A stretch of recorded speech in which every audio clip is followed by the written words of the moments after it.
What's up, guys? It's Isaac here. I'm in my backyard today because even though it's like 65 degrees out, I went to the lake this morning and the whole thing had about 3 inches of water sitting on the top, and then under that was a huge sheet of ice. So instead of messing with that and trying to put my canoe in the lake, I decided I'd just take the time and work on my channel a little bit. And for those of you who don't know, I'm kind of just converting this channel from a drumming channel to a fishing channel, and I just want to go through some gear reviews while I'm waiting for the water to warm back up. So in my hands here is what I consider to be the best $200 rod and reel combo, and I know that's largely opinion based. A lot of people have different preferences and stuff, but after fishing with several different $200 rod and reel combos, I can confidently say that this indeed is my favorite. Specifically, this is the Shimano Casitas paired up with the Dobyns Fury 703C.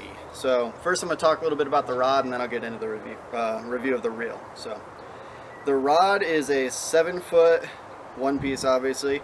It's rated for 10 to 17 pound line. It is rated for 1/4 ounce to 3/4 ounce lures, and it's a medium heavy fast action. So for those of you who don't know, Dobyns kind of runs a little on the light side. So even though this is a medium heavy, their heavy version of this, which is the 704, is actually closer to what people would normally consider when they think of a medium heavy. So this is a little bit on the light side, but for me that's really ideal because most of the time when I'm fishing, it's in the summertime because I'm not in school, and that allows me to throw really light stuff from Senkos, and it also gives me a little bit more forgiveness in the tip here when I'm trying to throw moving baits.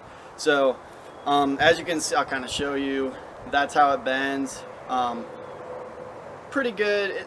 I wouldn't call it completely parabolic, obviously, but it's really got a lot of tip there, as you can see, and overall I just think it's an absolutely phenomenal overall rod. So I recommend the 703 or the 704 if you're trying to get just one rod to start out with from this line. The 734 is also a great option if you like a little bit longer of a rod. But overall, and especially if you're a bank fisherman, I highly recommend starting with a 703 or a 704, depending on whether you like a little bit of a heavier rod or a little bit of a lighter rod. So the reason that I like this rod so much, basically I'll tell you a little bit about how I got this rod. So I went to a Sportsman's Warehouse, which is the biggest sports store around where I live, and I just went around, picked up every $100 rod that I could find. I've been saving up for a little while because I don't have a whole lot of money as a college student, so I just went around to all the $100 rods I could find, picked them up, felt them in my hand, felt for what I liked best, and sure enough, I got to the G Loomis E6X's, which were a little out of my price range, but I figured I'd pick them up just for the fun of it. And I actually had the Loomis in one hand and the Dobyns Fury in the other, both the 7-foot rods. And the Dobyns felt much more light and much more well balanced, meaning there's a lot less weight in the tip. And for me, as someone who, like I said, fishes a lot of Senkos and lighter stuff that you might not normally fish on a casting setup, that's really important to have a light tip and also that incredible sensitivity. So this for a 7-foot casting rod is incredibly light for a $100 price point.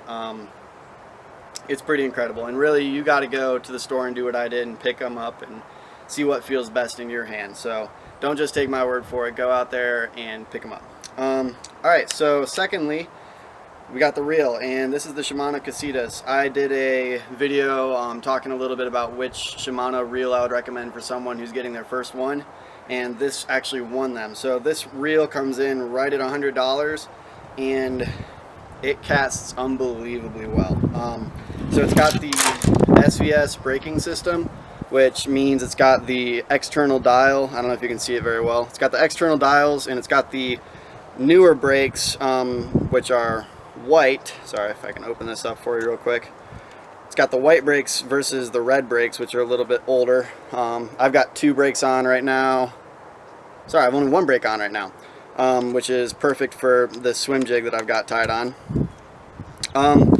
So apart from the ridiculous casting distance that you get with this, it's also extremely easy to cast. I don't know if that's because of the lightweight spool or what it is, but you can easily cast light lures such as a Senko or a brush hog weightless or something like that. Like, you can do all kinds of stuff. It's extremely versatile. And then with braided line, you can pack on a lot more line than you would think anyways.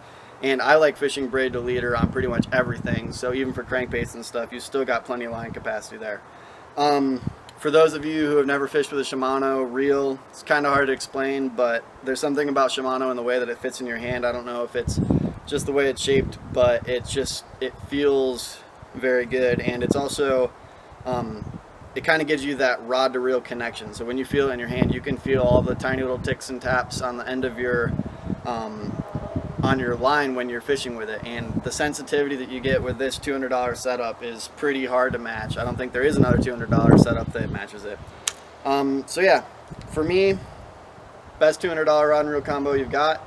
Make sure you put good line on it to get the full shebang out of it, because if you have a great reel but you put crappy line on it, then you're not going to be able to cast super well, stuff like that. So spool it up with some Power Pro or something nice like that, and yeah, have at it. Awesome rod and reel. I highly recommend it. See you guys.